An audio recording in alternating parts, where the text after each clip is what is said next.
Auburn Tigers won their first game of the year, going to Baylor, pounding it down their throats, not showing much of the passing game, and a lot of people panic about that. It's okay. I think Hugh Freeze did a great job taking what the defense gave him. But honestly, I wanted to break down the defense. A lot of people are concerned about the defense, and the first thing I would like to say was the tackling was really bad, but I am not surprised at all. Usually get a lower end team played week 1, week 2, right? We're going to go to Ball State, or we're going to play Ball State in Auburn. You're going to play South Alabama, right? But usually you start off a little bit slower. They went out big with Baylor right away.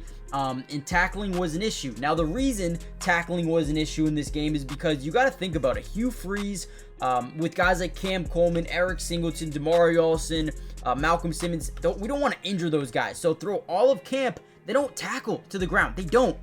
At least I don't think they would. Now, game 1, there's always tackling issues. And if you look at a lot of teams, Boise State, they were horrendous tackling, right? A lot of teams were just not great at tackling because they don't do it throughout camp. So I do think that is something that we can guarantee will improve going forward. But I did want to break down the defense. And right here, we're going to see a cover 3. So essentially what's going to happen is you're going to see our deep guys drop back, right? This guy, they're showing pressure here, but they're going to drop back into hook curls.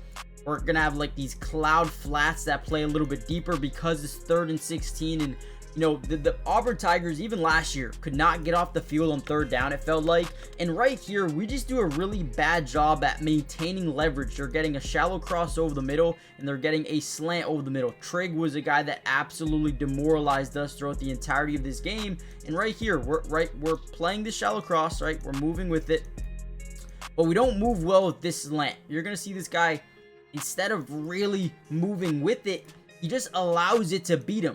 Right? He's so focused on the quarterback, and he kind of manipulates him, throws it, and now he has so much space. We need to be able to follow that a little bit better, and we just don't do it well in that play. They end up picking up that 1st down and moving the chains. But there was a couple of times where the tackling didn't look good, and we're going to break down a couple of plays from the defense, and we're going to show you why I think it's going to improve. It's going to be so much better going into the Oklahoma, the Texas A&M, the Georgia game. I am not concerned at all with this defense. You have DJ Durkin.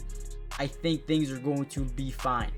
I promise you they will. Let's break it down. This 3rd and 1 was just a really good play call. You can see we're really tight up that A-gap. We have 2 guys lined up over that A-gap right here. We're showing pressure to the right side, which is exactly what we send.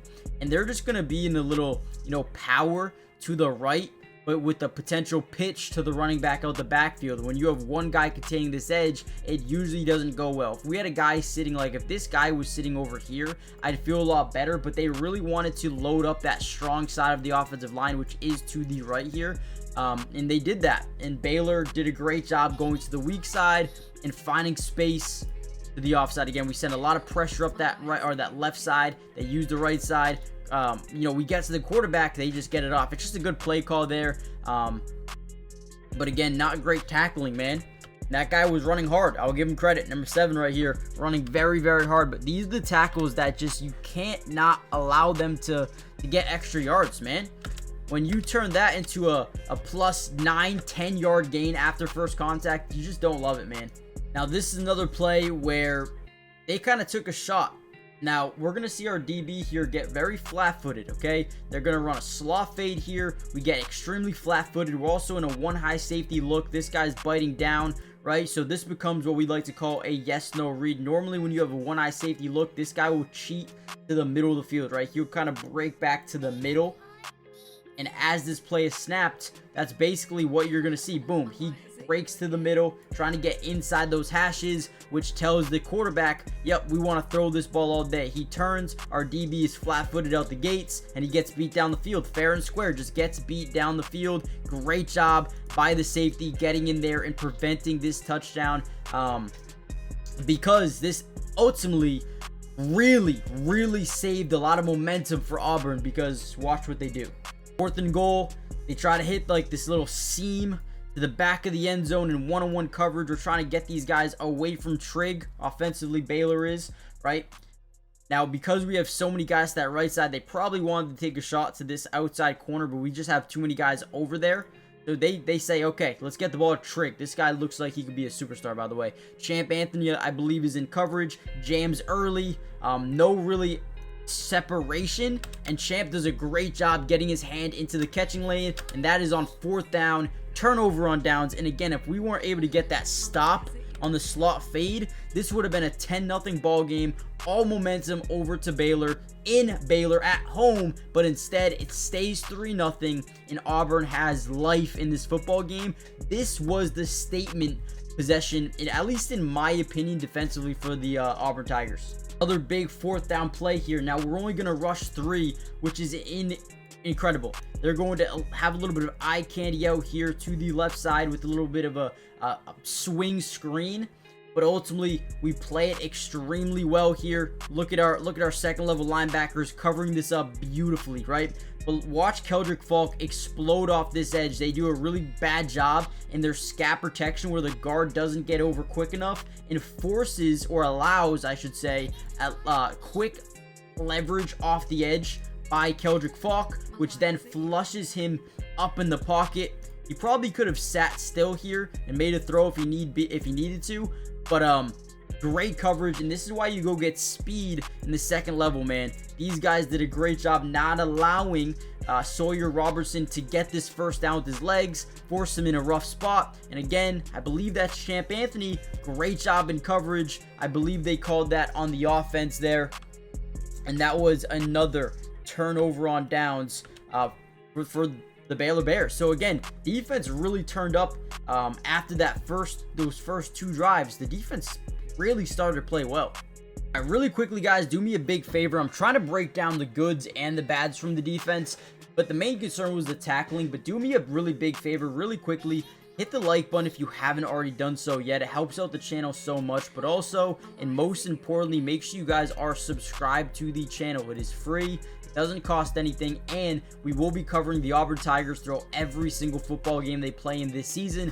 Offense, defense, individual player film. Let me know in the comments down below who you would like me to break down next, whether it be the offensive line and the running game, whether it be more Jackson Arnold, whether it be the wide receivers, right? I don't have all 22 coaches film, but we can do our best with the in-game footage from TV.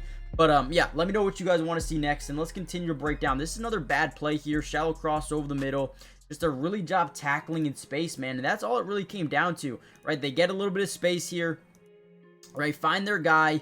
Just, again, try to go for a shoelace tackle. Don't get it. This should be a short tackle. At least slow him down a little bit. Boom, spins right around you. Good play by the wide receiver, right? And then they were just able to take these 4 or 5 yard, ins, slants, digs, and turn it into 15, 20 yard pickup because we just can't tackle. And again, I'm not too surprised that we weren't able to tackle. They haven't done it. This is the first game that they played in. But again, you need to be able to tackle. Very, very crucial. All right, and then this play was, this was a gut punch, at least for me, in my opinion, because it always seems like 4th down, 3rd and long, teams are just able to convert. And there was a big mistake here. I'm just going to be honest with you. We're sending 6, okay? We are sending 6 guys. All these guys up here, they're all going to the quarterback. So we're dropping back into coverage, right? You have basically 3 deeps, and you have 2 curls over the middle. But these guys did not...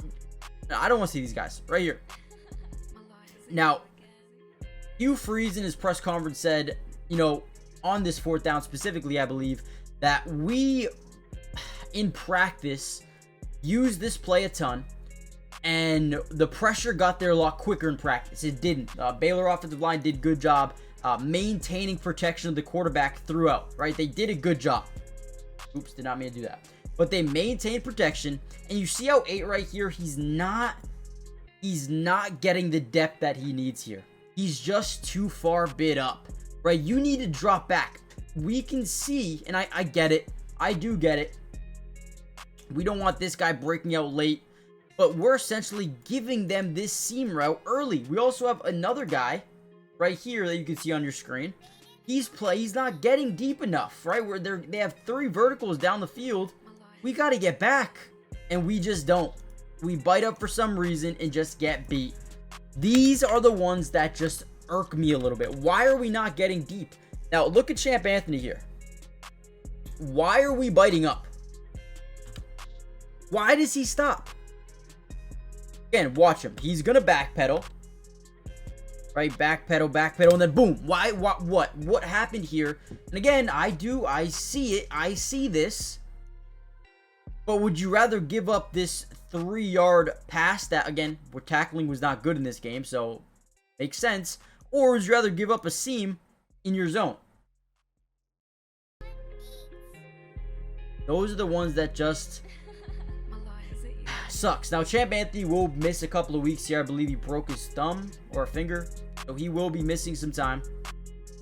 But man, those are the ones that can't happen. Georgia, you cannot. Oklahoma, you cannot. Texas A&M, you cannot allow that to happen on 4th down. You cannot. I didn't really want to break down the bad anymore, so we'll do a couple more plays that I did like here by DeMarcus Riddick. This is one where whenever you drop back into a zone, your job is to read the eyes of the quarterback. Majority of the time, unless you're playing a Patrick Mahomes or a Josh Allen of college football, they're going to tell you where they want to go with the football by just using their eyes. These guys aren't developed enough to manipulate the defense to a certain extent, right? So as he dropped back, he scans the middle of the field, and great job breaking on this early, getting our hand into the passing lane, and creating an incompletion here on 3rd and goal. That was a play I really liked, but then ultimately 4th and goal came late in the 3rd quarter, and they run this swing screen that ends up just working out perfectly. Now, again, these guys are getting vertical and are trying to create these DBs to back up as much as possible, maybe even making contact with them. We're swinging this guy out as a blocker, and we're getting this guy the ball early because we don't have too many guys out here. And you're going to see off the snap, we actually do a really bad job here getting out. Right, we're trying to cover the middle of the field. They were beating us on slants all day, so I'm not surprised that that's the game plan there. But works out in their favor. Now, I would have liked here on Crawford to contain the edge and force him back in the middle. You see how he gets back inside here? Normally, when you are this last man, we want to contain the edge, okay? Now, the reason being is if we try to get to this outside shoulder instead of trying to get to the inside shoulder, this guy's going to have to get up the field, okay? He's going to have to get up the middle. And I know you're probably not going to do it, or you might not, but at least you have guys to the inside. So we want to force him inside. Okay, do not try to force him to the outside because we have no one there. You see how Kieran was trying to force him out? Why are we forcing him out there? There's no one out there. So I do believe that there is potential that on this play, if we are able to establish outside leverage here, right, boom, if we just keep working to the outside, there is a possibility the running back chooses to go upfield instead of bouncing it to the outside shoulder. And then maybe DeMarcus Riddick makes a play. Maybe we make a play there. I don't know. That's just something I was thinking about, and it is a possibility. So let me know what you guys think. Another 4th and goal touchdown. They had 2 4th down touchdowns. Our defense is fine.